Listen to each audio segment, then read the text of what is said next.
Vamos a abrir nuestras Biblias en Éxodo 2. Y si ya estás ahí listo, pues vamos a orar. Señor, gracias por tu palabra y gracias por la oportunidad que nos das de venir, Señor, el día de hoy, apartarnos del ajetreo de la ciudad y nuestras actividades. Y es tu gracia, Señor, que nos permite buscar tu voluntad.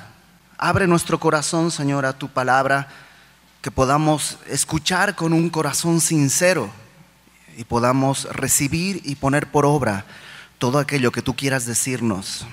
Todo lo pedimos para tu gloria en el nombre de Jesús. Amén.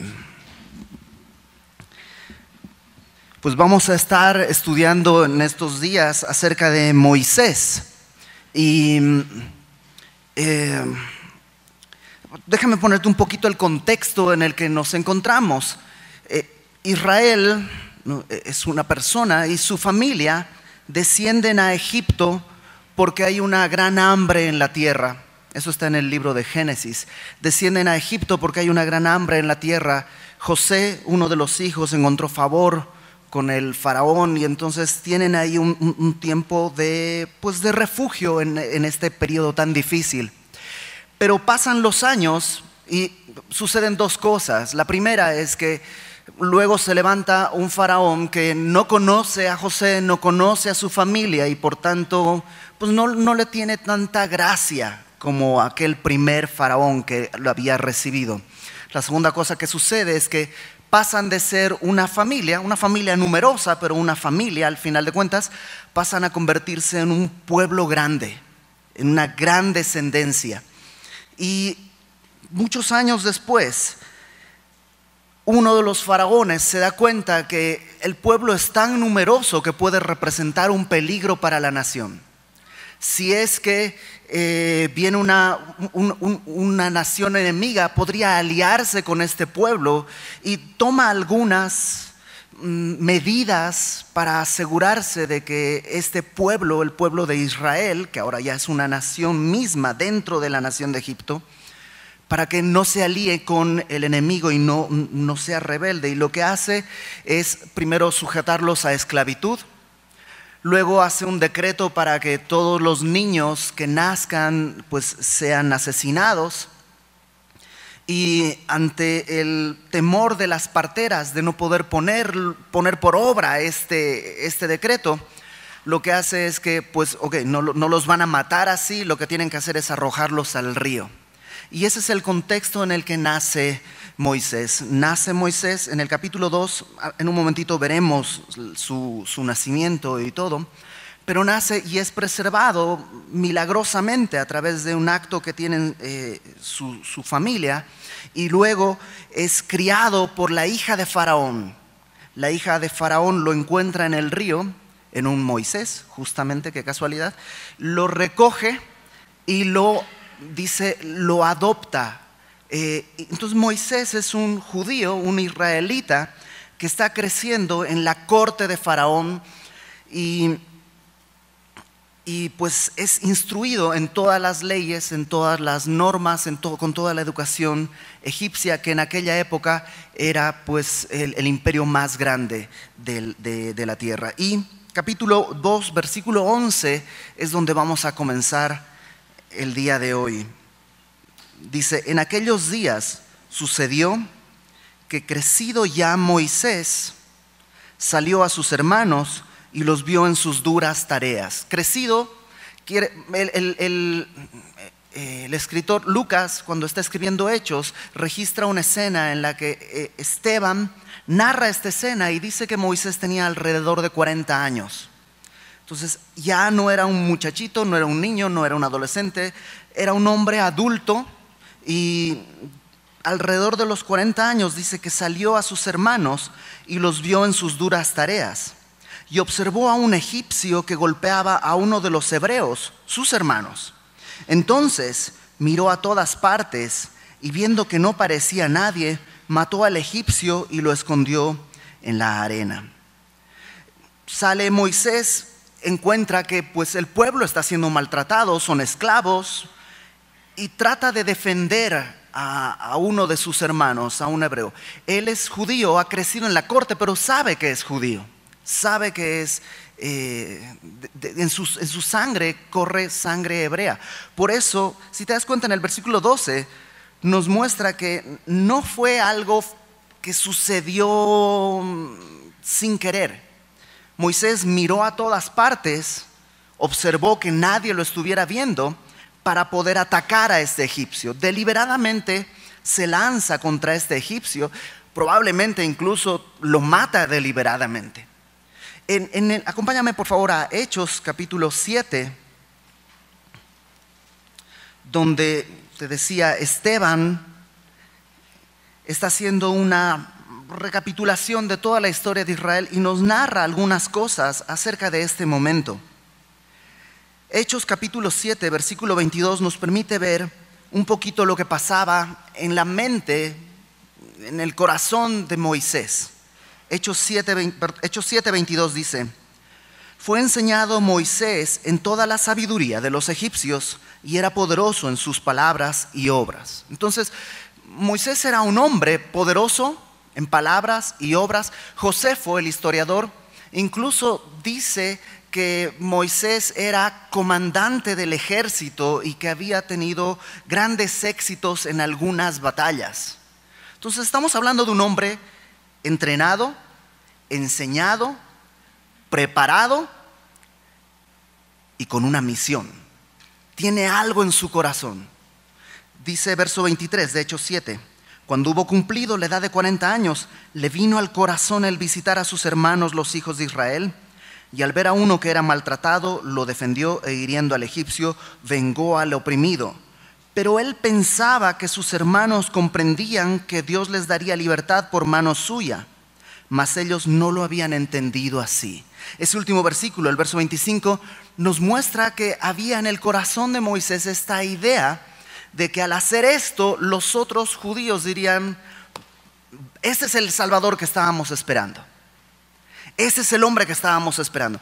El pastor Jaime Foot dice: probablemente Moisés quería hacer algo así como, ¿cómo se llaman estos sistemas de ventas piramidales? Así, multinivel. Porque Moisés dice, pues yo mato a uno y estos dos van a aprender lo que estoy haciendo. Entonces ellos van a matar a uno y a su vez enseñarán a otros dos. Y así, poco a poco, cada quien por semana puede matar a uno. Y entonces en 3 años habremos acabado con todo el pueblo. O sea, lo importante es que Moisés piensa que el pueblo lo va a ver como el Salvador. Pero el pueblo no lo había entendido así. Ahora, era muy lógico que Moisés pensara eso. De todos los judíos que había, él era el más preparado en todas las ciencias, en todos los conocimientos. No solo el más preparado, probablemente el mejor alimentado de todos. El que tenía más entrenamiento físico para las batallas, realmente era el idóneo, era la persona adecuada. No es un loco pensar que era el indicado. Ahora, volvamos a Éxodo, por favor. Dice en el versículo 12 que escondió a este egipcio en la arena, y al día siguiente salió y vio a otros 2 hebreos que reñían. Entonces dijo al que maltrataba al otro: ¿por qué golpeas a tu prójimo? Y él respondió: ¿quién te ha puesto a ti por príncipe y juez sobre nosotros? Ten en cuenta lo que leímos en Hechos. Él pensaba que lo iban a ver como el libertador, y al traer el paz a un conflicto entre dos, pensaba que le iban a decir: ok, claro, tú eres el príncipe, creciste en la corte de Faraón, pero además eres nuestro mejor hombre, hay que sujetarnos y obedecerte. Pero en vez de eso, lo que recibe es que le dicen: ¿a ti quién te puso por príncipe y juez sobre nosotros? ¿Piensas matarme como mataste al egipcio? Entonces Moisés tuvo miedo y dijo: ciertamente esto ha sido descubierto. Y sí, verso 15 nos dice que oyendo Faraón acerca de este hecho, procuró matar a Moisés. Pero Moisés huyó delante de Faraón y habitó en tierra de Madián. Moisés se encuentra con un primer estorbo. Su pueblo no lo reconoce como el Salvador que él pensaba que era. Y por temor a la represalia que podría tener, porque está traicionando a Faraón, sale corriendo y llega a Madián. Y Madián es, la zona de Madián es la zona de uno de los descendientes de Abraham. Abraham tuvo un hijo que se llamó Madián, y esa es la zona. Entonces probablemente cuando hablemos del sacerdote de Madián estamos hablando del sacerdote del Dios de Abraham también. Y dice, estando sentado junto al pozo, ahí en tierra de Madián llega un pozo. 7 hijas que tenía el sacerdote de Madián vinieron a sacar agua para llenar las pilas y dar de beber a las ovejas de su padre. Mas los pastores vinieron y las echaron de allí. Entonces Moisés se levantó y las defendió y dio de beber a sus ovejas. Moisés ha tenido un primer fracaso al tratar de liberar al pueblo, pero a lo mejor piensa, el problema es el pueblo que no se da cuenta que soy el libertador. El problema está allá. Y a lo mejor es eso lo que él piensa, porque cuando encuentra a estas mujeres, ¿qué es lo que hace? Pues súper muy, o sea, sale y las defiende. Él es el libertador, ¿no? Entonces defiende a estas mujeres, él solo contra los pastores en plural, las defiende. Él todavía está, pues sí, es preparado, es un hombre de guerra contra unos pastores, obviamente se imponía más. Entonces verso 18, y volviendo ellas a Reuel su padre, él les dijo, ¿por qué habéis venido hoy tan pronto? Ellas respondieron, un varón egipcio nos defendió de mano de los pastores. Probablemente dice un varón egipcio por la ropa. Tal vez estaba todavía vestido con ropas egipcias y por eso dicen, es un varón egipcio el que nos defendió de los pastores. También nos sacó el agua y dio de beber a las ovejas. Habla de la fortaleza de Moisés, que sacó el agua del pozo, quién sabe cuánta agua, para cuántas ovejas. Entonces Reuel le dice a sus hijas, ¿dónde está? ¿Por qué le habéis dejado a ese hombre? Llamadle para que coma.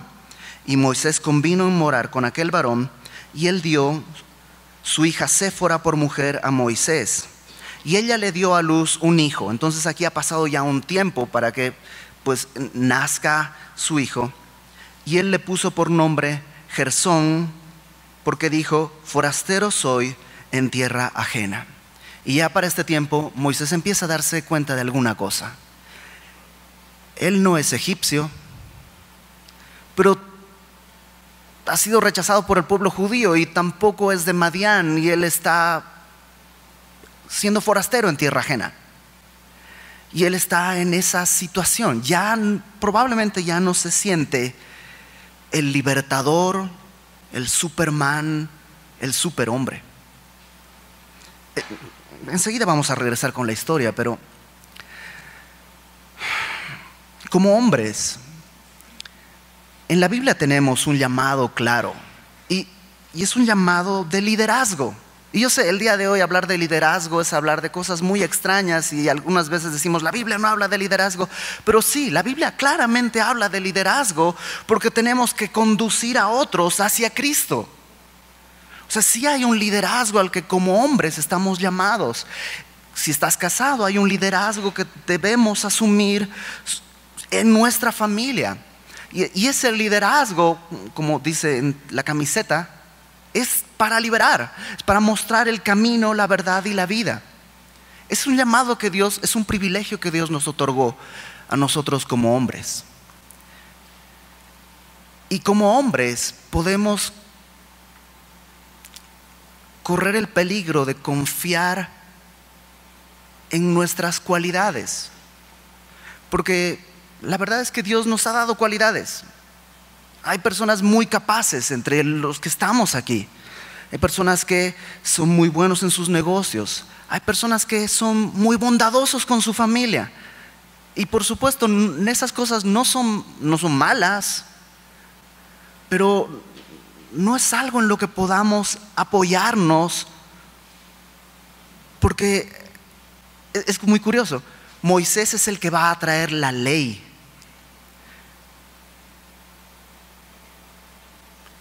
Pero en la vida de Moisés, todo sucede por gracia. Porque en la vida de cada uno de nosotros, todo sucede por gracia. Moisés, en este esfuerzo de querer ser el libertador, que es un buen deseo, fracasa porque está apoyado en sus propias fortalezas, que no están mal, van a ser útiles más adelante. Van a ser útiles más adelante. Pero no puede apoyarse en esas cosas porque la gloria sería para él. Déjame regresar al principio. Vamos al capítulo 2, versículo 1. Vamos a ver cómo desde el nacimiento las cosas para Moisés suceden por gracia. Fíjate, capítulo 2, versículo 1. Un varón de la familia de Leví fue y tomó por mujer a una hija de Leví, la que concibió y dio a luz un hijo, y viéndole que era hermoso, le tuvo escondido 3 meses. Ten en cuenta, Moisés nace con una sentencia de muerte. Al nacer varón tiene una sentencia de muerte sobre su cabeza. Pero su familia lo ve hermoso y lo esconde 3 meses. Ahora, su familia no solo está actuando con este instinto natural, no, su mamá no está actuando con un instinto maternal nada más. Acompáñame por favor una vez más a Hechos capítulo 7, porque una vez más vemos cómo Esteban nos abre el panorama. Hechos capítulo 7, versículo 20. En aquel mismo tiempo, Hechos 7:20, en aquel mismo tiempo nació Moisés y fue agradable a Dios. ¿Por qué? Porque nació.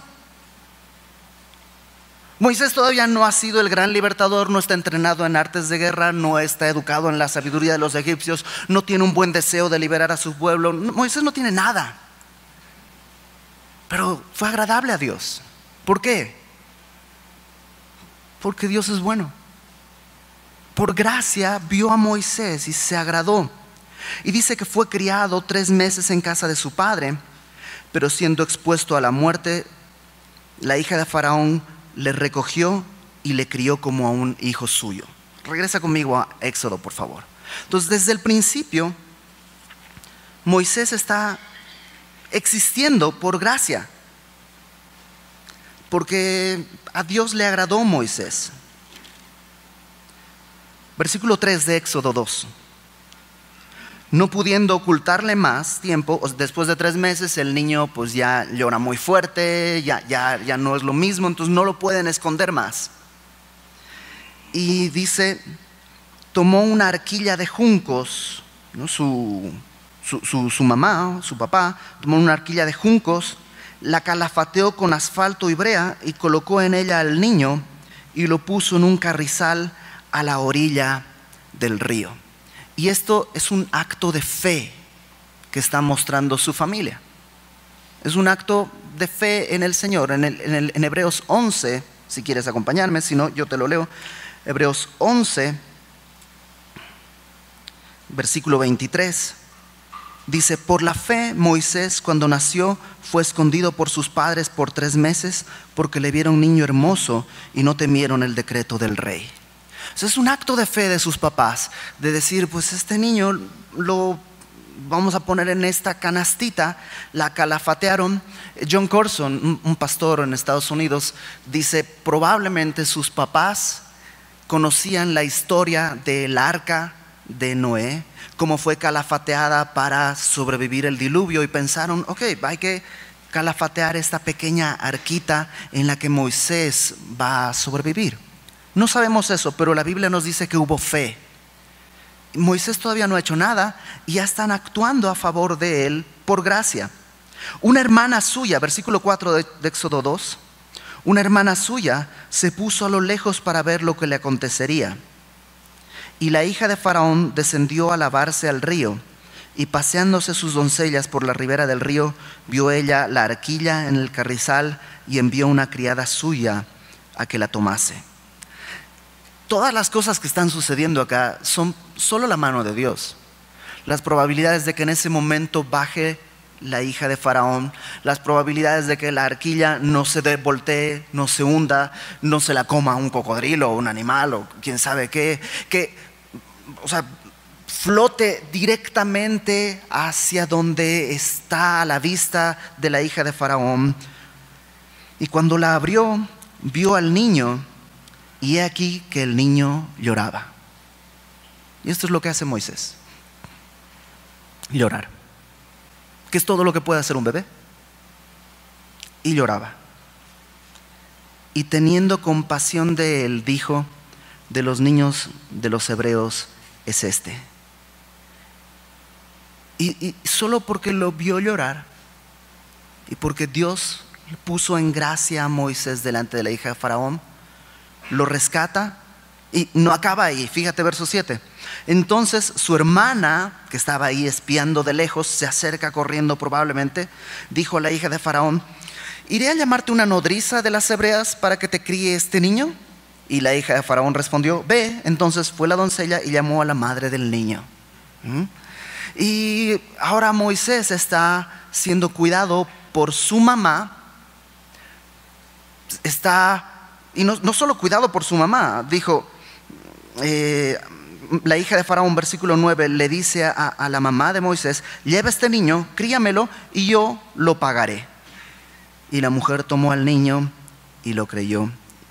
Y cuando el niño creció, ella lo trajo a la hija de Faraón, la cual lo prohijó, ¿no? Lo adoptó y le puso por nombre Moisés, diciendo: porque de las aguas lo saqué.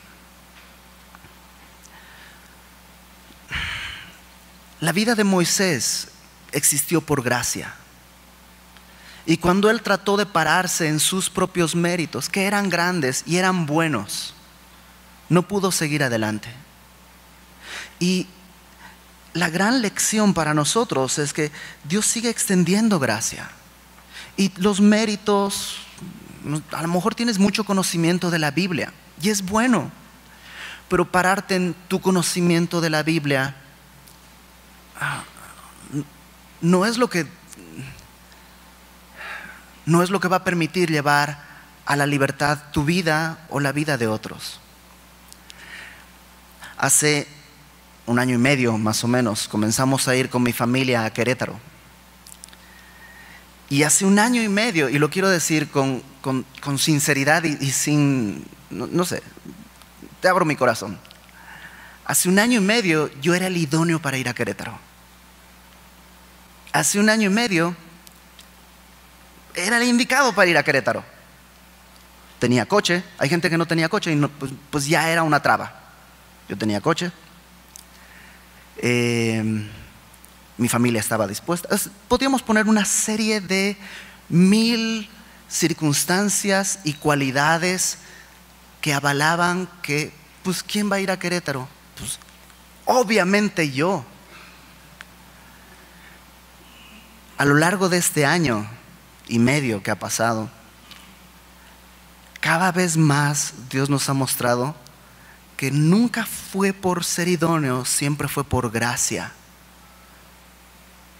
En 1 año y medio he visto camiones despedazados, motos deshechas, coches volteados, personas atropelladas. La carretera es así. En 1 año y medio Dios nos ha guardado. Nos ha guardado. Hemos visto coches estrellarse a 50 metros de nosotros. Y nunca ha sido por ser idóneo, siempre ha sido por gracia. Y en mi vida fue difícil entenderlo así. Y Dios ha estado moviendo todas las cosas para llevarme a ese punto en el que realmente pueda entender que ha sido por gracia. Y Dios quiere llevarte ahí. Y simplemente todas las otras cosas que son buenas, Dios las va a usar. Pero no quiere que estés parado en eso, sino solamente en la gracia. Fíjate cómo termina el capítulo. Versículo 23 del capítulo 2. Dejamos a Moisés considerándose forastero en tierra ajena. Dice la palabra que ahí va a estar 40 años pastoreando las ovejas de su suegro. Y ten en cuenta, Moisés, aunque es hebreo, ha sido educado como egipcio, y para un egipcio el pastorear ovejas es abominación. Entonces probablemente no era lo más cómodo ni lo más agradable. Tal vez los primeros 5 años le daba asco, le daba cosa, pero ahí está, 40 años después, pastoreando las ovejas de su suegro. Y no dice: y entonces Moisés ya estaba preparado para la obra a la que Dios quería llamarlo. No, fíjate qué es lo que dice. Aconteció que después de muchos días murió el rey de Egipto. Y con eso se libera la sentencia de muerte que tenía Moisés. Probablemente si regresaba antes, pues lo iban a matar. Pero ¡pum!, quita esa traba a Dios. Los hijos de Israel gemían a causa de la servidumbre y clamaron. Y subió a Dios el clamor de ellos con motivo de su servidumbre, y oyó Dios el gemido de ellos, y se acordó de su pacto con Abraham, Isaac y Jacob, y miró Dios a los hijos de Israel y los reconoció Dios. ¿Y tú sabes por qué Dios va a decir: Moisés, ahora ven, te voy a usar para liberar a ese pueblo? No porque Moisés ya está listo, sino porque Dios se acordó de un pacto que había hecho.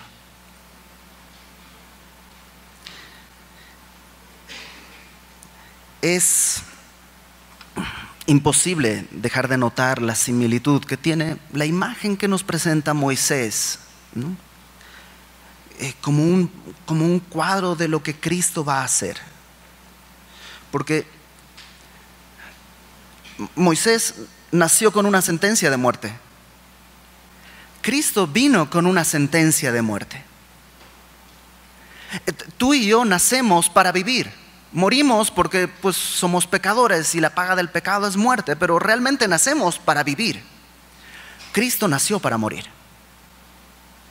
Él vino con ese propósito. Moisés fue salvado milagrosamente de una matanza.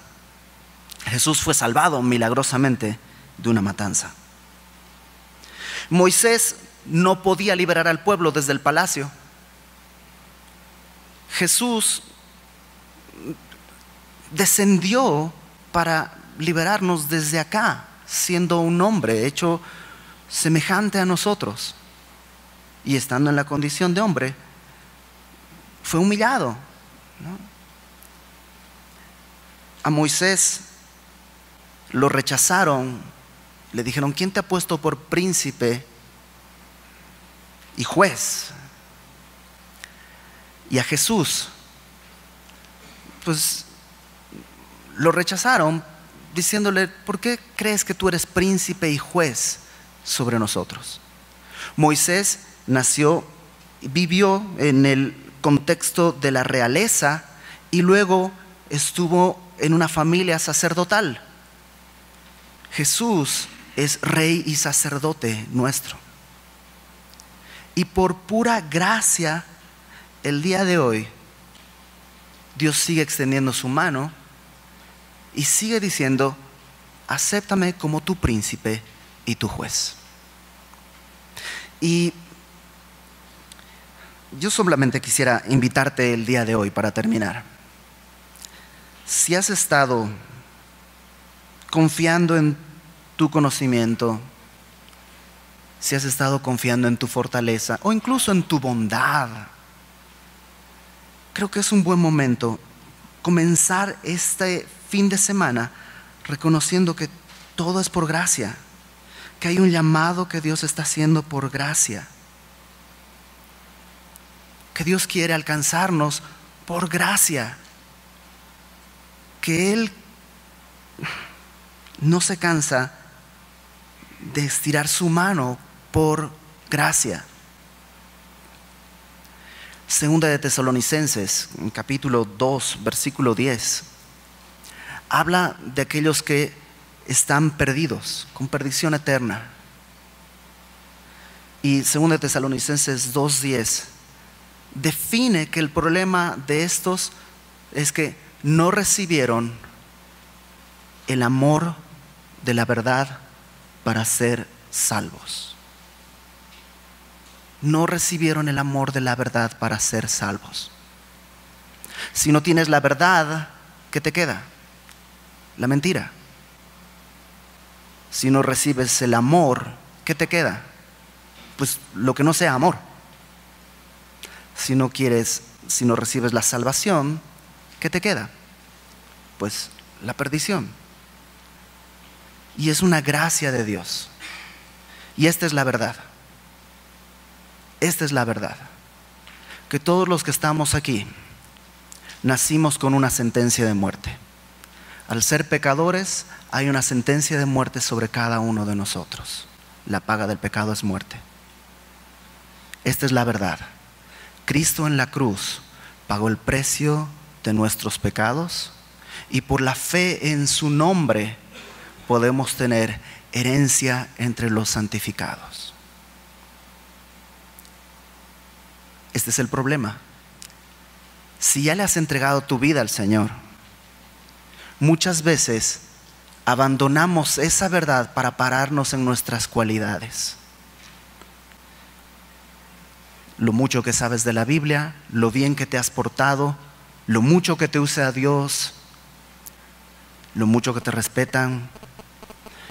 Indudablemente, cuando nos paramos en esas cualidades, vamos a terminar fracasando. Y necesitamos regresar a la primera etapa, en que todo era por gracia, porque todo sigue siendo por gracia. Así que, yo no sé si el día de hoy tú vienes cansado, a lo mejor tienes muchos problemas en casa y dices, yo necesito libertad. De los problemas con mi esposa, los problemas con mis hijos. Yo necesito libertad de mis problemas en el trabajo. Y a lo mejor te has esforzado. Y te has esforzado mucho y estás confiando en tu esfuerzo.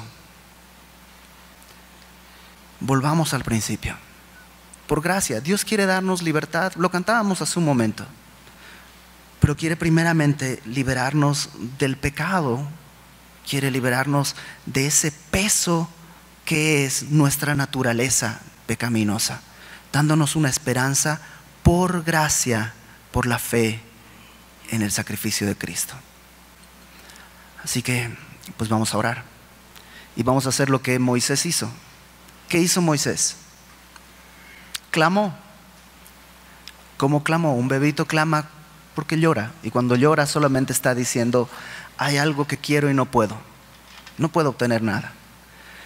Es lo único que, digamos, hizo Moisés y que le salvó la vida y que impactó la vida de toda una nación. Lloró en el momento en el que la reina o la hija de Faraón lo tomó.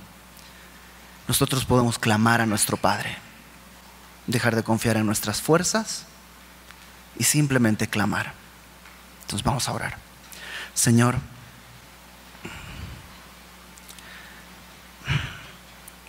algunos de los que estamos aquí, Señor, hemos tratado de pararnos en nuestros méritos.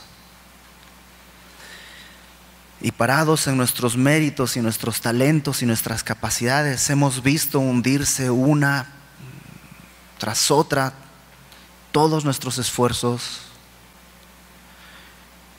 Parados en nuestras capacidades,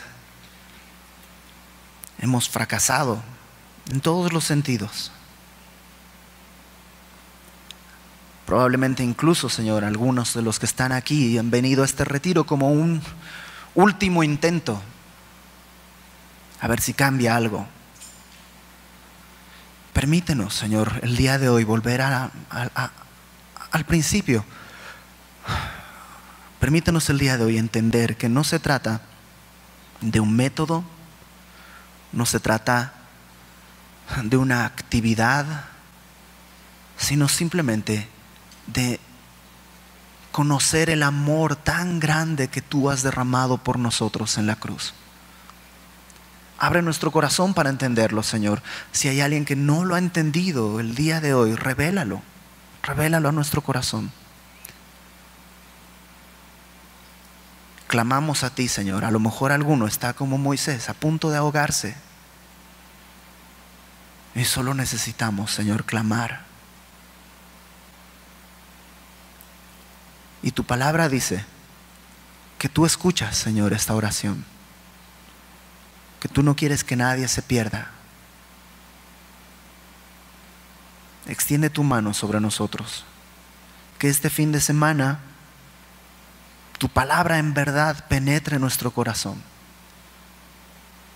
Que en verdad podamos caminar en las buenas obras que tú has hecho de antemano. Y que en verdad sea para tu gloria.